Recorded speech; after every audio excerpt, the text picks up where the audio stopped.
Welcome to NDC Today. I'm your host, Crystal, and today I am so excited. People always ask me what are on the minds of young people, and I have two phenomenal guests with us that would tell us what is exactly on their minds and what they've been up to the entire summer. So let's jump right into it. Welcome. Thank you for joining us. Thank you for having us. Thank you for having us. So let's get started and first start with your names. We have Miss Lauren Yes. and Mr. Nusu. Correct. And so Lauren, let's start with you. Okay. Tell me a little bit more about yourself. I'm 17 years old. I am in my last year of high school. And Congratulations. Thank you. Yes. And I work at Shia's Leadership Camp for the summer. Awesome. Thank you so much. And Mr. Nusu? I am 31 years old, Washingtonian, Nigerian. Yes. I am all love and all peace, and I Yes. just try to spread as much love and peace as possible. Awesome. Well, thank you for joining me today. And so I talked to you guys a little bit before we, actually took the stage, and there's so much that we can discuss, but because of time, we're going to try to narrow it down. I want the audience to hear as much information that you all have to offer because it's really good. So you just spoke about love, peace, and encouragement. Yes. And with the program Leadership Academy, I believe that is the foundation of basically what you teach the young folks that Correct. come to your program every day. You have about 45 people. Yes. Talk to me a little bit more about this particular program and how you incorporate that into the mission of what you all do. So Leadership Academy, which is a Women Empowering Women project, they cater to families of children, that come from backgrounds that are underserved. Okay. So we have we do things like Feed the Hungry on Tuesdays.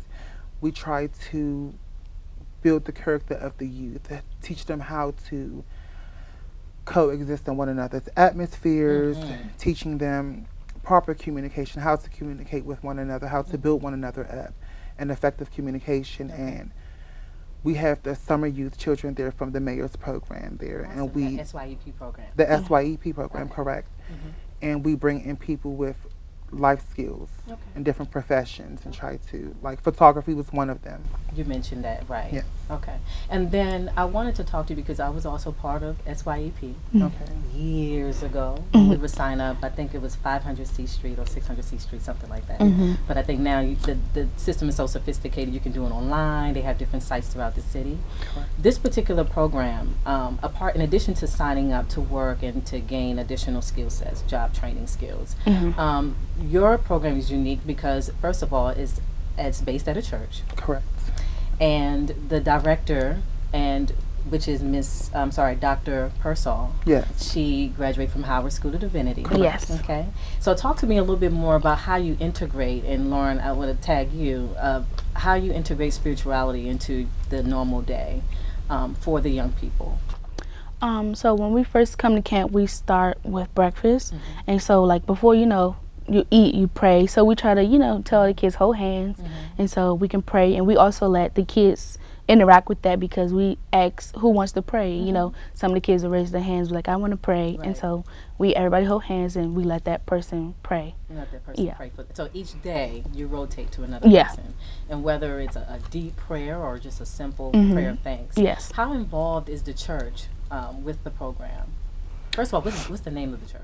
It is Park Road Community Church. Okay. And they are involved. We have a lot of people who contribute. They donate, whether it be monetary or food, or they may come in to just assist whenever they and can. talk to the young folks. Yes, Okay. And you mentioned communication.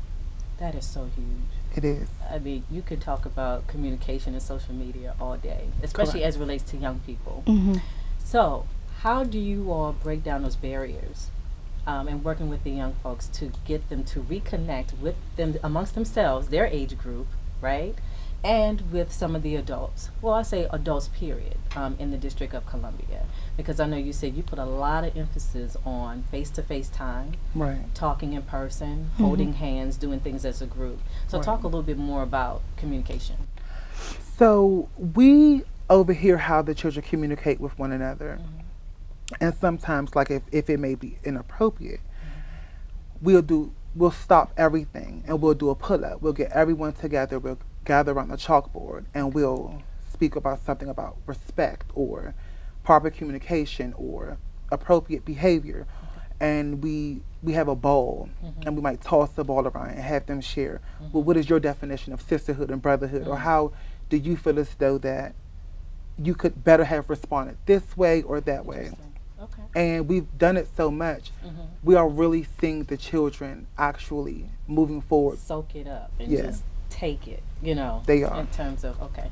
And then talking about change, because this program has been in existence for about maybe 6 weeks now. Correct. We're in week 7. In week 7. Yes. Okay. And what type of changes have you noticed amongst that particular age group from start of the program? Well, like, you know, I feel like the kids don't talk down to each other as much. Like, I feel like if someone was to say something rude or anything, they would come and tell us, versus taking it into their own hands and going back and forth and it becoming something bigger. The kids would just immediately come in and tell us. That is awesome. Yeah.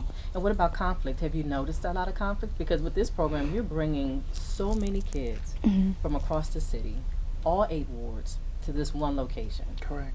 Each ward has its own personality. Yeah. Each ward has its own culture. Right. How are you able to do that? It seems like it's been seamless. You have about 45 young people Right. in one location. We take it day by day, and it's everything is a case by case scenario. It's like it's not something that you can premeditatively construct. Okay. We have a situation, we're going to try to mediate it right then and there. We ask them, are you willing to move forward past this? Are you willing to mediate? And we give them an example. We may give them a personal testimony of our own where something may have happened in our lives and how we handled it differently in a more loving type of way. Okay. And they're understanding, like they're really, it's really working on them because they're coming to us one-on-one and they're saying, okay, well, we want to go forward in prayer. And they're coming to us and say, well, what do you feel about this? They're actually coming to us with their issues and feeling it so that they can come and talk to us Talk about to things. you and that you guys are listening. We are Yes. listening. We're there. Okay. Well, thank you all so much. Can you believe we are out of time? Already? Already. But we will definitely put more information up on the screen so that younger people, parents that want their young folks involved with this program can connect with you all. Okay. And it's a phenomenal program, and we want to make sure that happens. Okay. Okay. So thank you. Thank for joining you. us. Thank you. Thank Yes, you. This was awesome. Thank you so much. It Yes, was this was amazing. fun. All right. All right. So next we have more young people. Stay tuned. Don't go anywhere. We'll be back.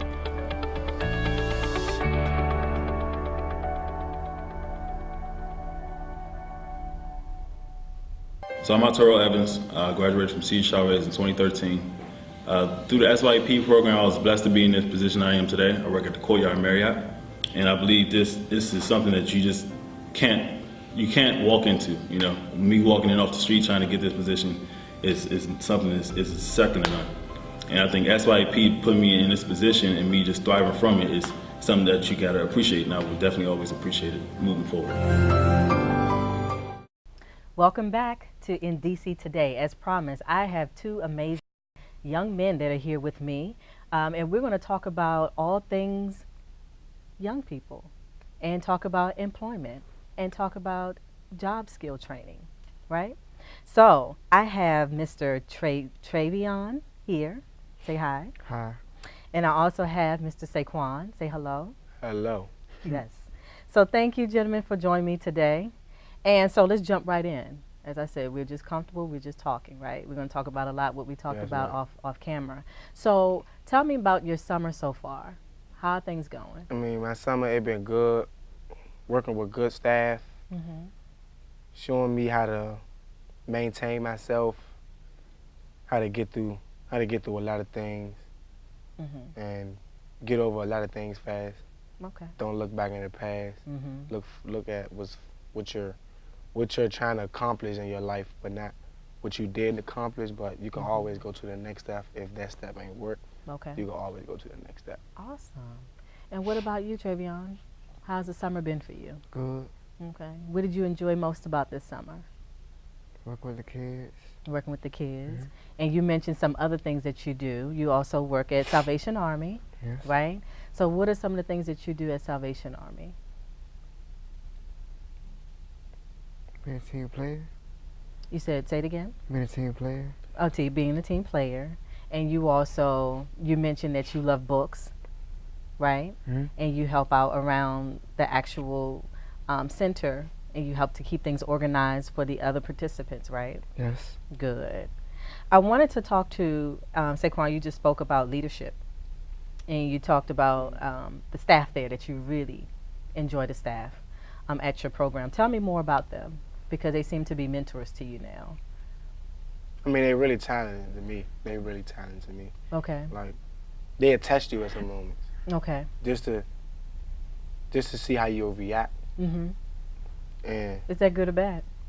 to me, it's good. It's good? It's, Okay. it's see how you react. Like, they test you because they know how I am. Like, I'm a person that gets mad fast. Mm-hmm. So they help me with stuff like that. Don't get mad fast. Okay. Don't retaliate to stuff that's not even that serious. And how to control your Yeah, how to energy. just bring it all down. Okay. When you up, Mhm. at least try to bring it down. Okay. At least try. Okay. And then from the beginning of the summer, you said when you came in, a lot of the staff members noticed that you just needed some help with your anger, Yeah. controlling your temper, Yeah.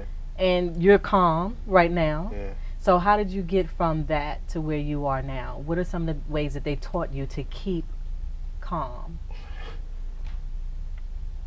Cause this what I think. They learned me fast. Okay. It's like if I'm mad, the more you argue with me, the more we're gonna keep going. Okay. So it's one lady, Miss Jackson. Mm-hmm. She's awesome. Like I always get mad at her. Okay. So she got used to me. She just ignore me. Like I don't know who you talking to. Okay. But the whole time she don't even mean to be trying to throw shade at me. She's just trying to prepare you. prepare me to just see what you doing. Mm-hmm. This should get in your head. If I'm ignoring you, somebody get mad at you like this, Mhm. you should do the same thing. Okay. Ignore them. Bet they Right. be quiet. But what I noticed that I was quiet. Exactly. I stopped talking. Exactly. Cause she ignored me. Right. So I stopped talking. I Okay. couldn't get no madder because she Right. wasn't gonna say nothing at all. Right. About you me can- getting madder. Right, and you can use those skills beyond this program. Mhm. So starting next week, I know that you're going to be looking for full-time Job. employment, jobs, part-time jobs. And so it seems to me that you feel prepared. You're Yeah. confident in all Yeah. that you've learned the past 7 weeks, Yeah. right? And so you're ready now to go out and do something new. Mhm. What would you like to do? Me, well, it's not what I like to do. It's what I have to do. Okay. I don't even know if I can get a full-time job. I Mhm. think I get a part-time job because I go to Dunbar, I want to play football, That's right, you're still in school. and Mm-hmm. so it's like I got a lot of stuff in my mind, and it's my last year in school, so I do got a lot to do, Mhm. and a lot to focus on. Okay. So I can't just be trying to do other stuff that I was doing this summer. I can't be trying to do that. I gotta Because be you have 1 focused year left. on myself, and if I don't focus on myself, Mm-hmm. and if ain't nobody helping me, if I'm not helping myself, I'm just gonna be a person that's in the streets, like the people that wasn't helping themselves, and people wanted to help them. Right. But you seem motivated. That's not going to happen. Yeah, I'm so always. you're motivated. starting out the gate Yeah, strong, yeah. right? The same with you. It's like when your mother teach you things, Mhm. and you didn't progress it when you was young. Right. But as you get older, you seize it. Mhm. And my mother talk to me every day. When she think I'm bad, when she think I'm doing something bad, she talk to me over she and over, corrects over you. and over and over, and she gets on me about that. So it's like I still have to focus that on because I'm almost grown. Like I'm 18. It don't mean you can do whatever you want. Right. I don't think that. I think people should still have to listen to their mother. Mother tell you the right thing. They been in them stages. And they help to lead and They've guide been you, through all that, or so- whatever guardian you have. Your mother always wants you to be better than Okay. her. Absolutely. Even if she made it, she still wants you to be better than her. I agree. It don't matter what she made it in. It don't matter what she did. She still wants you to be better than her. She And get you're- all A's. She And you're wants you to get definitely all on the A's. right path. Thank you so much. Welcome. All right. Right back. We're going to commercial break. Don't go anywhere.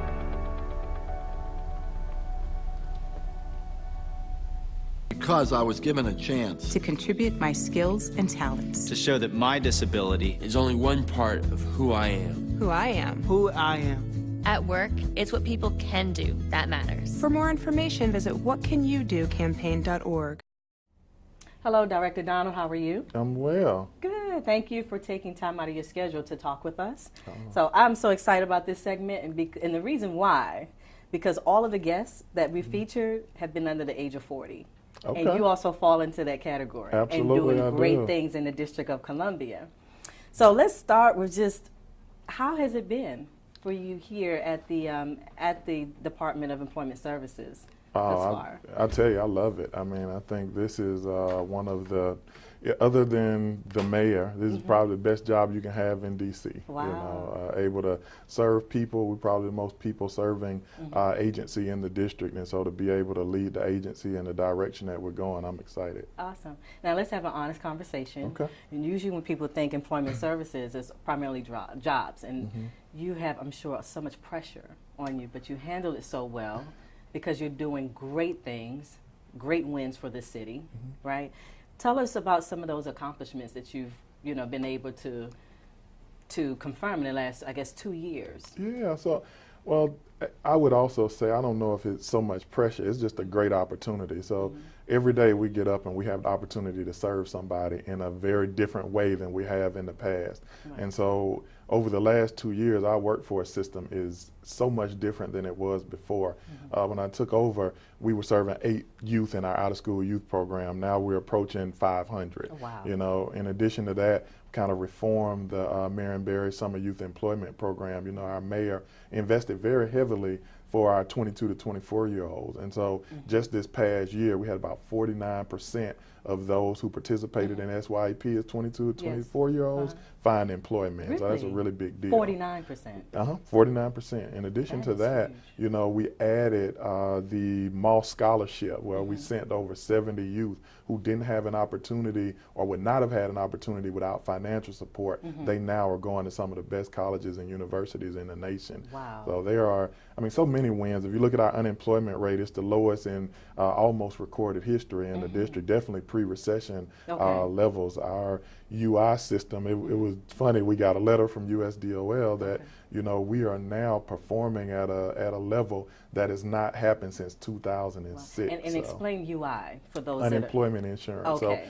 So, you know, many people look at unemployment insurance as kind of a negative thing, but we don't. You know, unemployment insurance for people who've been released at no fault of their own, whether it be jobs laying off or lack of business or, you know, whatever the transition is, you know, these are really our skilled workers who are very prepared to re-enter the workforce. And so us providing that benefit to them in a very quick turnaround allows us to allow them to have some funding while they're either going through training or being re-engaged. Absolutely. And so this makes sure that our skilled workforce stays engaged. And so us being able to provide benefits as quickly as possible at the level that's necessary means that we're serving our residents as they continue to become job ready, increase their skills, and become that skilled workforce that makes the district so attractive to business. Absolutely. And so you just spoke about Summer Youth Employment Program. I am also a product of the Summer Youth that's the DC Program. thing. Yes, it is. And then we talked a little bit about entrepreneurship. That is huge in the District of Columbia, and I think there are a lot of opportunities that you discussed prior to us taping this about entrepreneurship for our youth, as well as our middle age group and our seniors. So talk a little bit more about Apprenticeship DC. Oh yeah, so I'm super excited about Apprenticeship DC and our entrepreneurship program. So Apprenticeship DC, I think both of these, you know, every administration, whether it be on a local or federal level, comes in and has different policies.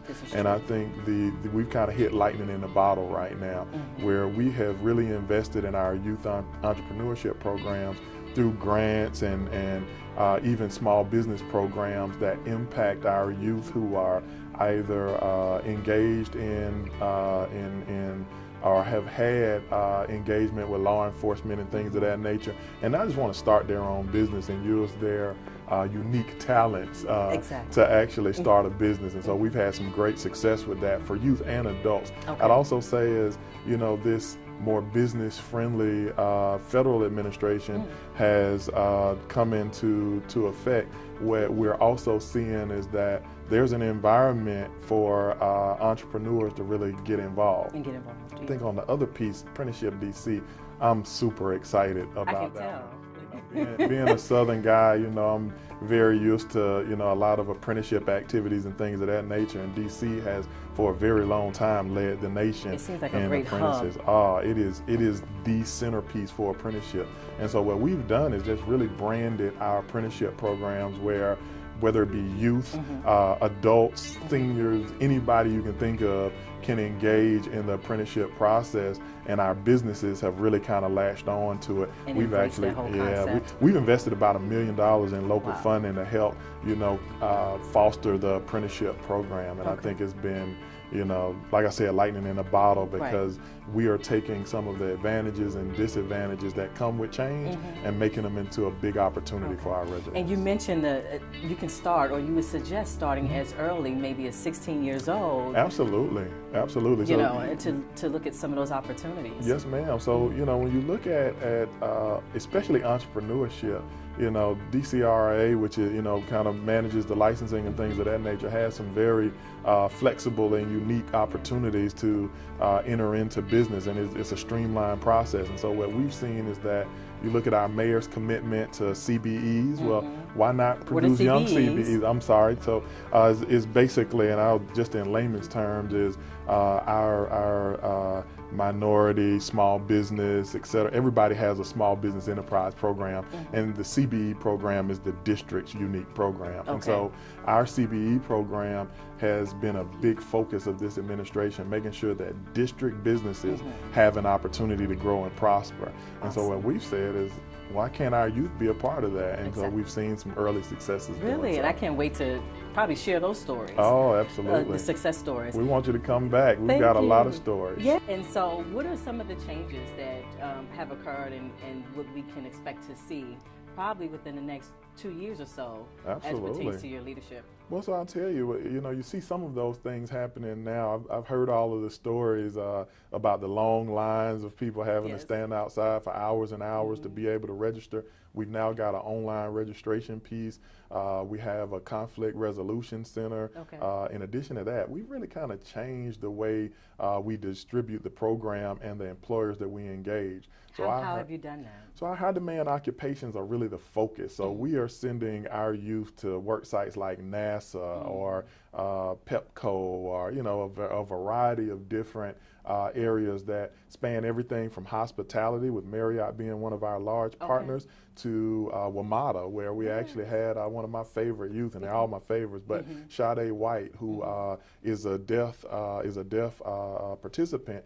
She actually transitioned her summer youth employment program into a full-time job where she's now training other people with disabilities on how to leverage WMATA. And so we're turning this summer experience, which has always been your first job, into something that might end up being your career. Your full-time career position. Yeah. Well, so I'll be honest, I kind of give a lot of credit to our mayor. I mean, so when I first took the job, it's funny, I rarely tell this story, but I actually didn't accept it the first time. Really? I accepted it, and then I changed my mind because I felt like I had the best job in the world. But what she kind of relayed to me is that really there is no better place than DC. You know, as far as this agency, I know we had a lot of, I guess, negativity written about us and things of that nature. But if you really look close, the district has always been on the forefront of workforce development. We serve more people per capita in the district, which I consider a state, than if you compare it population-wise versus density, than probably Maryland. I wonder how many people actually know that, though. Not many, and so we're doing a good job. I know DC Works Week was our first effort, making sure the world knows everything that we're doing. But I think the biggest challenge that the agency had is, one, that our staff had not completely been empowered to kind of impact the people that they serve. And so we launched Leadership on Location, where we went to every one of our centers and got feedback on how they felt we can improve the agency. From the employees. So, absolutely. And so while I'd like to take a lot of credit for the improvements of SYEP, us launching Apprenticeship DC, even some of the community conversations that we've had in the town halls, that's all staff led. And I think for me, you know, I don't often tell the story, but I've been unemployed. I've been homeless. You know, I've had all of those things that our residents face. And so I know that the only way to really be able to serve is to go to the people that are serving them. I've gone to a center in Atlanta when, you know, I didn't have housing and sought housing and couldn't get it. Right. And so I've also been an intake specialist or a program manager, every role in the system. Every single level. Absolutely. So I think making it. sure that those people are empowered to change things. And so that's been the key factor.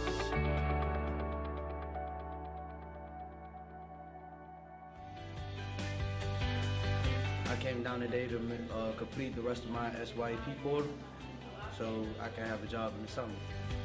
I mean, for me, I can support for myself, you know, learning at an early age to work. Later in life, it would be easy, you know. Go ahead and get a feel for a job. That's why I'm like, I could do this, and it take pressure off my mother. So she don't got it by myself, even though she already know about my own stuff. It's just more, you know, so my mother know that I do got an income, you know. It means a lot because I can actually do something other than sitting in the house playing video games all day, and I can actually learn how to work at a young age versus me learning when I get 18 or 20 or older. So I can learn how to do stuff at a young age so I can already be good at it.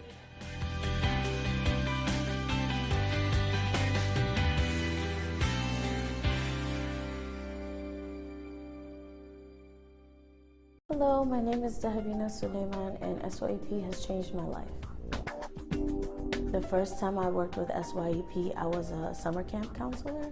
For me, it meant a lot because I was able to do what I like while earning money as well. I gained a lot of skills from that I could apply to other jobs, like how to cooperate with others, how to be organized, follow a set schedule, and that has helped me with other jobs because I'm able to cooperate and communicate with my coworkers effectively and stay on task. The more you work with SYEP, each year you would get a different kind of job, so you get to broaden your experience, which will build up your resume and help you in your future career. When you hire SYEP, you hire hope because the youth are our future, and when you hire them, you give them a chance to make something of themselves, and you give them a chance to do better with their lives. I want to talk a little bit more about the work that you're doing with our seniors in the district. Yeah. I know you have a robust program, workshops that you offer our seniors. So tell us a little bit more. Yeah, so we're really excited about our work with seniors. So traditionally, we have kind of had the Senior Community Employment Program that is federally funded, and it's been our only offering. But as you know, we have a new administration that's kind of going in a new direction, and so that program, it may potentially, if it won't go away, it will change. And so what we've done is kind of doubled down on our seniors who are looking for work as well as being involved in the community. So we recently launched Back to Work 50 Plus. Wow. And man, we are excited. We've served over 100 seniors. About 40% of them, 30 to 40% of the initial completed cohorts have already found employment. And so that's really exciting for us. Yeah, so that's I mean, really some of them, of course, aren't simply looking for work. They're looking to be engaged in the community and things of that nature. It's interesting because that might be our most diverse workforce. I mean, our seniors, some of them are in a position where they don't necessarily have to work, but they want to stay engaged in their community, and they're just looking for opportunities to mentor and really stay engaged, while others, you know, may have retired early or may not have been able to retire and are looking for additional income and opportunities, so they're looking for things that will help them refresh their skills. And so we've had a very diverse group of mature workers that are excited about engaging with DOES. One of the other I guess nuances that you've will be introducing will be the Bill of Rights. Absolutely. So let's talk about Bill of Rights. Yeah, well, I'll tell you, customer service has been something that I think over the years people have noticed that they've experienced issues accessing the workforce system as a whole. And so at DOES, you know, we have decided that our customer service is going to be top notch because our goal is to be the #1 workforce system and #1 workforce agency in the country. And to do so, we've got to be able to serve people. And so we've held, I think, 7 different forums over the course of about 2 years. And you call them like community chats? Absolutely, community conversations. Community conversations. We attack every area that, you know, plagues our community that we can touch as a workforce system. And so through these community conversations, there were a variety of different themes that came out of them. And so in partnership with the community, we developed the Bill of Rights, and it's 7 pillars that our agency is focused on. And so everyone has the right to professional treatment. Everyone has the right to ease of access of services. Everyone has the right to know who's assisting you so that we can hold everyone accountable. You also have the right to timely service. You know, we don't want you waiting a long time to be able to access services or benefits. You also have the right to have your information protected. So we're very focused on data in the agency and making sure that our data is protected. And you have the right to be heard. You know, these community conversations aren't us just talking at you, it's us kind of hearing getting from that you. feedback and actually putting it into action. And I think the final piece is fair service delivery. So it doesn't matter to us whether you are African American, Caucasian, young, mature, somewhere in the middle. You know, when you come through the door, you're going to get the best service that you've ever received, and that's our focus. And everyone will be treated fairly. Absolutely. So that is the focus of the agency, and I think, you know, our customer service Bill of Rights is really the pillar for us to ensure that we're serving the community effectively. Well, that is awesome. Thank you so much. No, thank you. I enjoyed this conversation, and I definitely look forward to following this agency. Absolutely. As you continue to grow and implement new ideas. This is exciting. The residents, actually, we're very appreciative of the work that you're doing here. Well, hey, we're excited to be here, and our agency is ready and willing and excited to serve. Thank you so much. And that concludes today's segment. We want to especially thank Director Donald at the Department of Employment Services, as well as our phenomenal youth that are involved in several nonprofit organizations here in the city. Please log on to www.uctv.org for showtime listings. Thank you so much. See you soon.